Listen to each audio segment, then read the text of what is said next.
Subreddit horreur les amis, mois de mars. Vous savez très bien, je sais que vous adorez ça, j'adore ça. Alors je vais arrêter de papoter comme d'habitude 50 ans. C'est totalement faux, j'ai deux annonces à vous faire avant que la vidéo commence. La première, vous avez déjà remarqué qu'on est déjà à la moitié de la saison 2021-2022. Et donc il reste plus que pour les subreddits avril, mai, juin et juillet. Donc 4 mois, ce qui est très peu. Donc dites-moi, dites-moi. D'ailleurs, je ferai un tweet sur mon Twitter parce que et sur Insta tout ça. Ça sera vous qui feront vos subreddits. Vous me proposerez les subreddits pour les mois de juin et juillet. Et juillet en fonction des réponses. Et bien sûr, si j'ai pas de réponse, pas de subreddit de ce style là comme ça. Deuxième annonce, les amis. Vous avez remarqué qu'en ce moment, les vidéos sont très peu régulières. Enfin, si d'une semaine, généralement une tous les vendredis, soit par réception. Et bah, le bac approche à grands pas, donc il se peut que je décide de faire moins de vidéos encore. Donc voilà, vous êtes prévenus, vous êtes faits. Sur ce, on passe au subreddit horreur du mois de mars. J'ai très mal à la gorge avec ces effets. La première histoire s'appelle Une soirée pyjama qui vire au cauchemar. Ça commence très mal, je suis désolé pour ta belle soirée pyjama qui a très très mal tourné. Et sur ce, on va la lire. Parce que c'est le rituel de ce style de vidéo. En plus, c'est tout récent, j'avais même pas fait gaffe quand je l'ai pris. Le jeudi 24 février 2022, Clara et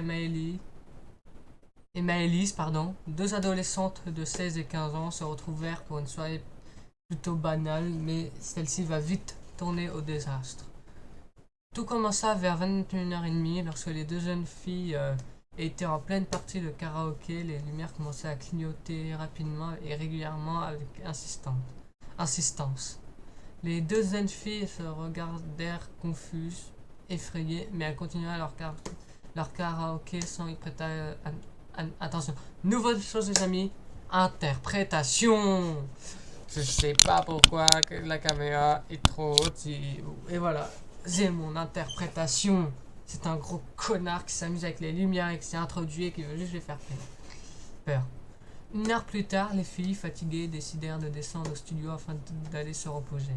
Quand tout d'un coup le chien se mit à aboyer agressivement et avec régularité, les filles commencèrent à s'inquiéter, puis décidèrent de ne pas faire attention quand elles entendirent des bruits de pas à l'étage du dessus, en sachant que ce soir-là, personne n'était présent au domicile. Pourquoi tu ignores ça? Il y a des bruits de pas au-dessus de toi et tu te fais. Balek. Balek, balek, balek. Écoute, c'est des bruits de pas. Ça doit être les voisins. Ah merde, pas de voisins. Bon, bref, voilà, c'est sur cette blague, on continue. Elle se disait alors que cela faisait beaucoup de coïncidences en une soirée et décidèrent alors de monter tous les deux à l'étage, inquiètes, pour aller respecter et pouvoir dormir en sécurité. J'aurais appelé les flics. Moi j'aurais appelé les flics. Il y a des bruits bizarres, il y a un chien qui est agressif depuis quelques temps. Il y a des bruits de pas, c'est mort que ensuite dans ces morts, je suis. Oh mais et les voisins qui viennent me terrifier. Font ça. Mais quoi donc? T'attends quoi? Ça, ça alors muni d'un tournevis et d'un marteau qu'elles montèrent, qu'elles montèrent les escaliers pas très confiantes. Elles commençaient à jeter d'un coup d'œil dans les chambres et dans le salon, mais rien d'alarmant pour l'instant. Quand soudain, le chien aboya de plus belle de l'autre côté du jardin. Les filles se regardèrent avec un regard rempli d'inquiétude, puis se dirigèrent vers le balcon pour pouvoir mieux apercevoir le chien. C'est à ce moment-là que les filles remarquèrent une silhouette noire, debout, éclairée par le seul spot extérieur. Elle se tenait tout près du grillage de l'autre côté du jardin. Les aboiements du chien persistaient. Les regards des filles se croisèrent, pétrifiées et peur. Impossible de bouger, elles jetèrent un coup d'œil vers l'endroit de la silhouette, mais plus rien à s'est envolé. Plus aucun bruit, le chien est arrivé en tromble à la maison et s'est couché sur le lit des deux jeunes filles comme apeurées.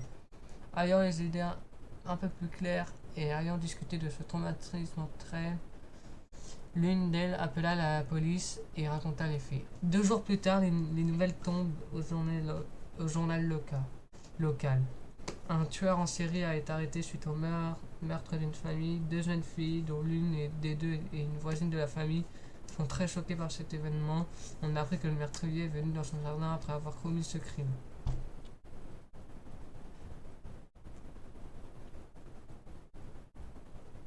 Quelle horreur. Oh, mon Dieu. Oh là là là là là là. Ah mais moi Waouh, j'aurais appelé la police direct. Déjà j'aurais été une mauviette, j'aurais appelé la police, mais genre direct. Deuxième histoire les amis. Alors là, l'ordre, je sais pas quelle est la plus courte, quelle est la plus longue, c'est deux battre en moi en fait. Bonjour, alors pour commencer cette histoire, j'habite en Suisse, en Valais, Sierre, et c'est le genre d'endroit dans lequel il ne se passe pas grand chose habituellement.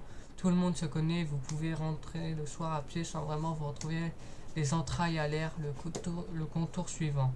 Quand j'étais petite, avec ma soeur, on prenait toujours le bus le long de cette route cantonale pour aller à l'école. Ce jour-là, j'avais environ 6 ans et ma soeur 5 de plus. On était partis ensemble prendre le bus, mais je traînais un peu pendant qu'elle courait presque. Parqué le long de la route, il y avait une voiture bleue avec un vieux monsieur dedans. On va l'appeler Bill. C'est moi, Bill! Non, moi c'est Billette. On va se calmer. Avec une longue barbe, depuis sa voiture, il l'a fait signe à ma soeur de s'approcher pour qu'elle lui donne l'heure, comme elle avait une montre. Et de loin, je l'ai vu attraper le bras tendu de ma soeur et tenter de la tirer dans la voiture. Heureusement, le bus arrivait et un monsieur qui faisait traverser les enfants au passage a sifflé le bus pour qu'il s'arrête. Et Bill a cru que quelqu'un l'avait repéré, a lâché ma soeur et est parti dans sa voiture à toute vitesse. On est ensuite allé avec mes parents au poste de police pour signaler ça et avant même d'avoir fini la description, ils ont su de qui nous étions en train de parler. Plusieurs plaintes ont été déposées à son sujet, mais comme il n'avait jamais reçu son coup, il ne pouvait rien faire. Quelle horreur. Faut qu'il arrive à l'acte pour que la police se dise effectivement il y a un problème. C'est quoi ce monde? De là, c'est écoulé 10 ans, je venais de fêter mes 18 ans et je sortais souvent avec des amis dans la ville d'à côté et je devais donc à chaque fois prendre le train à l'aller et au retour pour rentrer. Ce soir-là, j'avais pris le dernier train et arrivé donc à Chiard vers 2h du matin et comptais rentrer à pied jusqu'à chez moi environ 15 minutes max de marche. En sortant du train, j'ai tout de suite senti que quelque chose n'allait pas. J'ai regardé autour de moi et constaté que la ville était déserte, sauf les chauffeurs de taxi installés devant la gare à attendre les clients. À Chière, les taxis attendent en file et le premier client prend le premier taxi et les autres se décalent au fur et à mesure pour prendre la première place. Sauf que ce soir-là, le deuxième taxi démarre au moment où je passe à côté de lui. Spontanément, je tourne la tête et remarque la couleur de la marque de la voiture. C'était la même voiture et chauffeur qu'il y a 10 ans, c'était Billy. Donc j'ai fait comme si je n'avais rien remarqué et prends la direction pour rentrer chez moi et priant pour qu'il ne me suive pas, loupé, Bill démarre.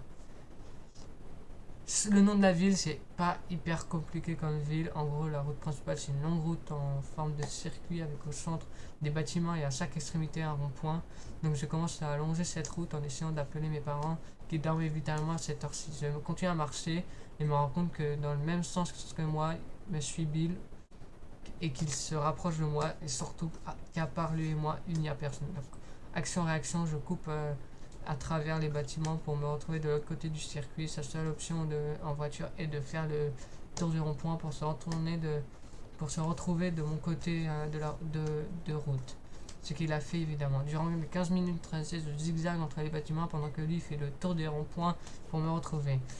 Arrivé au dernier bâtiment vers le rond-point près de chez moi, je me vois tourner et je me dis ok, il est du mauvais sens, il va devoir tourner de l'autre côté, c'est maintenant, et je me mets à courir en direction des vignes derrière mon bâtiment, raccourci pour arriver chez moi. Quand je cours dans les vignes, j'entends sa voiture qui s'arrête et rien d'autre. Je cours tellement que je suis incapable de dire s'il est sorti de sa voiture ou non. Une fois arrivé chez moi, j'ai réveillé tout le monde pour leur expliquer. Nous sommes allés voir la police qui nous a confirmé qu'il était revenu, mais qu'encore une fois, il ne pouvait rien faire. Plusieurs mois plus tard, nous avons lu qu'une jeune fille a été agressée en sortant de son job et d'après la description, nous sommes sûrs que c'est lui. Mais c'est pas possible, la police qui peut rien faire.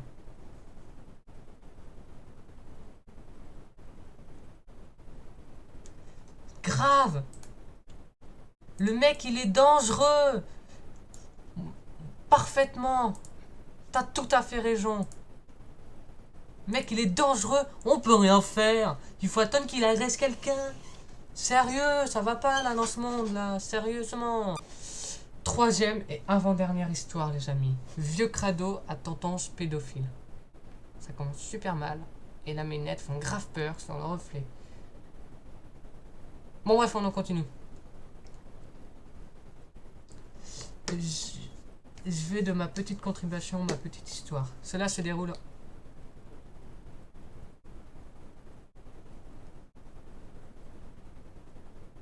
Attendez, je crois que j'ai entendu un bruit. On va dire que c'est juste une hallucination auditive. Parce qu'en fait, j'ai entendu un. Comme une espèce de. À côté de moi. Ça y est, je vais allumer la lumière là, je commence à avoir peur. Allez. Cela se déroule en 2001-2002 à Aix-en-Provence. À cette époque, j'étais en CM2 dans le quartier ouest de la ville, appelé ZA de Bouffan, dans une école primaire calme et tranquille. Comme d'habitude, et ce depuis environ 2 ans, je mange le midi chez les grands-parents. Ces derniers habitent à environ 1 km de mon école. Le trajet quotidien aller et retour se fait systématiquement à pied. Mes parents et mon entourage me faisaient confiance car naïfs de ce quartier, nous connaissons tout plus ou moins. Un bon jour de printemps, après avoir royalement mangé chez mamie et papy, bien l'inversement, féminin avant, bravo. En vrai là je fais des blagues mais je suis totalement paniqué avec le bruit que j'ai entendu là, parce que j'ai remarqué que je suis en train d'accélérer pour terminer la vidéo le plus vite possible et rallumer cette putain de lumière. Parce que là j'ai entendu un bruit dans mes oreilles, on avait quelqu'un qui m'a soufflé dans les oreilles alors qu'il n'y a personne. C'est encore un phénomène paranormal en plus. Bon, donc là, il est l'heure de reprendre le chemin des classes pour entamer l'après-midi. Comme à mon habitude, je prends mon temps et flâne sur le chemin dans un excellent mood. Arrivé au grillage, longeant l'école jusqu'au portail, je me trouve alors stoppé dans mon élan. Un homme en mobilette, une Peugeot 203 ou Vogue, circulant sur le trottoir, s'arrête près de moi. À ce moment-là, je me pris en étau entre le grillage et lui sur sa mob. De souvenirs, il était brun, cheveux courts, de taille moyenne, environ 40 ans et une voix douce. Il me demande où se trouve la fondation Vassarelli, bâtiment artistique situé à environ 400 mètres. Sans réfléchir, je lui donne la direction et continue mon chemin en longeant le grillage pour atterrir devant le portail de l'école. Je n'étais ni stressé, ni choqué, ni angoissé car je venais simplement d'enseigner un homme demandant son chemin. J'ai ainsi continué naturellement ma journée. Eh mais c'est pas bien là. J'ai l'impression d'être observé maintenant. C'est un truc de malade. C'est un truc de malade. On voit l'inquiétude dans ma voix. On va vite finir la vidéo, mais c'était pas prévu ça. Quelques jours passent, ma routine journalière est la même. École, mamie, papy, école. Puis sûrement une semaine plus tard, même scénario, j'arrive près de l'école et je le vois au loin, je poursuis mon chemin jusqu'au grillage et que je longe. Et là, ce dernier arrive sur moi, toujours avec sa mob, me prenant une fois de plus en étau entre lui et le grillage. Ce coup-ci, il me demande où se trouve le géant Casino, ce dernier se trouvant à environ 1 km de distance. À ce moment-là, je me suis dit en une fraction de seconde que c'était bizarre que je croise ce même homme quelques jours plus tard et qu'il a encore besoin d'être orienté. Je lui ai montré avec ma main la direction à prendre et décrit brièvement le chemin. Ne me sentant pas à mon aise, j'essayais d'écouter d'écourter afin de rejoindre rapidement le portail de l'école. Et c'est là qu'il me demande si je veux monter avec lui sur son porte-bagages pour lui montrer le chemin. Sans hésitation, j'ai refusé. C'est alors qu'il m'a demandé s'il pouvait me faire un bisou pour me remercier. Le comble du bizarre et du malsain, j'ai refusé de nouveau et je suis parti rapidement devant le portail de l'école. J'ai appelé un copain, mais je lui ai raconté et ce dernier a appelé une des maîtresses. Elle m'a fait entrer en avance car le portail n'ouvrait qu'à partir d'une certaine heure et j'ai fini par tout lui raconter. J'accélère un peu, mes parents ont été alertés, la police aussi, mon grand frère m'a par la suite accompagné pendant plusieurs jours devant l'école. J'ai aussi été au commissariat afin de raconter mon histoire. Les policiers m'ont montré un certain nombre de photos. Je n'ai pas vraiment su reconnaître la personne. J'ai fini par revoir ce gars bizarre traîner près de l'école quelques semaines plus tard. Il discutait avec des collégiens, les observant. Je me rappelle qu'un des collégiens avait reçu un bisou de sa part, puis je ne l'ai plus jamais revu. Sûrement un sale pédophile salace. Heureusement que tout s'est bien passé près de l'école et non à l'abri et non à l'abri des regards. Ouf, ouf. Dernière histoire les amis, enfin parce que je suis grave stressé là. C'était dans contexte, pédopied. Oui, contexte. C'était dans mon ancienne ville, dans le 92, à Villeneuve-la-Garenne. Attends, alors, bref. J'étais en classe de 5e, j'avais donc 12-13 ans. C'était une période difficile chez moi, un père absent et violent, une famille très pauvre. Je vivais avec ma mère et mon petit frère dans un très petit appartement à quelques minutes de mon collège, 10 minutes environ.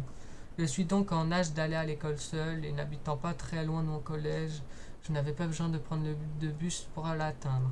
J'avais une amie qu'on appellera S pour ne pas donner son prénom. C'est qui j'allais très souvent car elle habitait assez proche de chez moi. J'étais dans le quartier derrière à moins de 5 minutes de marche. On devait être en fin juin, donc en été, il faisait chaud et du haut de mes 13 ans, j'avais réussi à négocier avec ma mère pour porter une robe en jean bleu qui s'arrêtait après mes genoux, ainsi que des sandales noires, on ne s'use pas. C'était la fin des cours, je finissais pas très tard et il faisait plein jour dehors. Alors moi, S et une autre amie qu'on appellera C, décidons de faire un tour de chemin ensemble pour se raccompagner mutuellement car nos chemins étaient reliés. Il fallait passer par une petite place où il y avait des magasins indépendants, genre un bazar, un kebab, etc. Sauf que très bavarde, on décide finalement de se poser devant l'immeuble de S. Je m'explique, pour atteindre l'immeuble de S, il y a d'abord un grand escalier qui relie le trottoir à une grande cour en hauteur. Et quelques mètres plus loin, on peut avoir accès à cet immeuble. On se pose dans les marches de l'escalier et on discute de choses diverses, de jeux vidéo, de vêtements, des cours, enfin comme des élèves. À savoir que mes amis sont plus âgés que moi d'une année. Il commençait à se faire tard, il devait être 17h et quelques, car on s'est dit qu'il faudrait peut-être qu'on rentre. Mais avant de décider quoi que ce soit, un homme avec un long manteau en laine noire, sauf il n'avait pas l'air très âgé, je dirais la quarantaine dans mes souvenirs, pas très imposant et le visage pleinement découvert. C'est maintenant que ça commence. Au début, tout était normal, l'homme s'arrête devant nous et nous demande l'heure, rien d'anormal. C'est moi qui lui réponds car j'avais un petit téléphone qui me servait juste à communiquer, mais l'homme ne s'en va pas, il reste devant nous et d'un coup, il regarde mes pieds. Très bizarre, écoute. Il se baisse et attrape mes pieds avec ses mains. C'est d'ailleurs là où j'ai remarqué qu'il avait une montre. Il me palpe le pied pendant 2 très longues minutes avant de demander « Vous chaussez du combien ?» avec une voix mielleuse. Moi et mes 2 amis, on le regardait choqués sans comprendre, pas un mot ne sortait de nos bouches. Je me suis dit d'abord que ça devait être un homme qui faisait de la publicité pour un produit pour les pieds, mais cette idée est vite partie quand je me suis rappelé que je n'avais que 13 ans et que mes pieds ne correspondaient pas aux normes.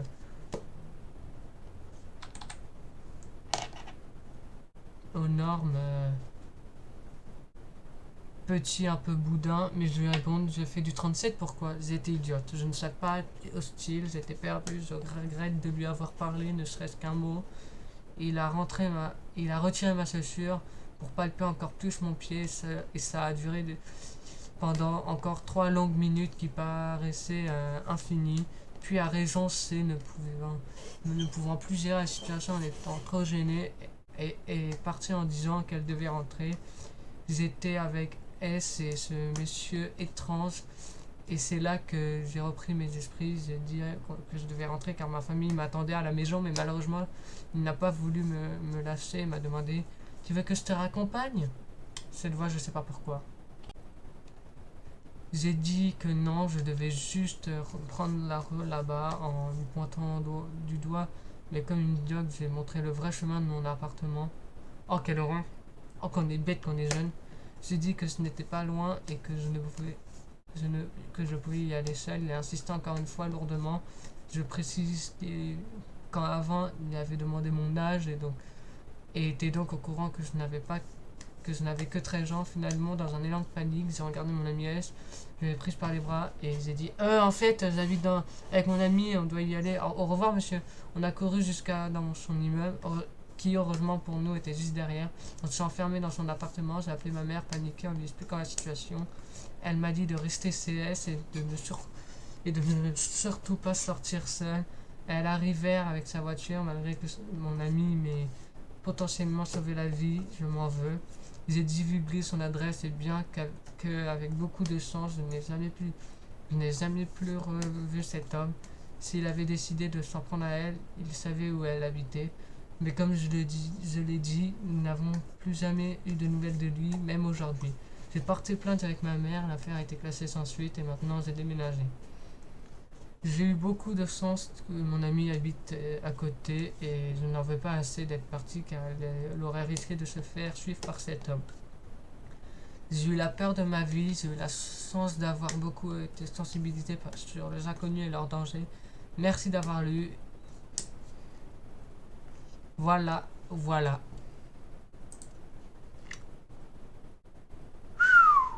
Compliqué. Les amis, c'est déjà la fin de cette vidéo. J'espère qu'elle vous aura plu. Elle m'a plu jusqu'au moment où j'ai le souffle dans l'oreille qui m'a totalement tétanisé. Vous avez vu qu'après j'ai accéléré. C'était... Oh, je suis une trouille. J'ai vraiment cru que c'était juste là, dans le cadre de ma porte. J'ai vraiment eu peur. Donc, les amis, sur ce, j'espère que ça vous aura plu. Je vous dis à très vite dans de nouvelles aventures. Likez, partagez, commentez, abonnez-vous. Faites tout ce que vous voulez. Mais tant que c'est gentil. Adios les studios.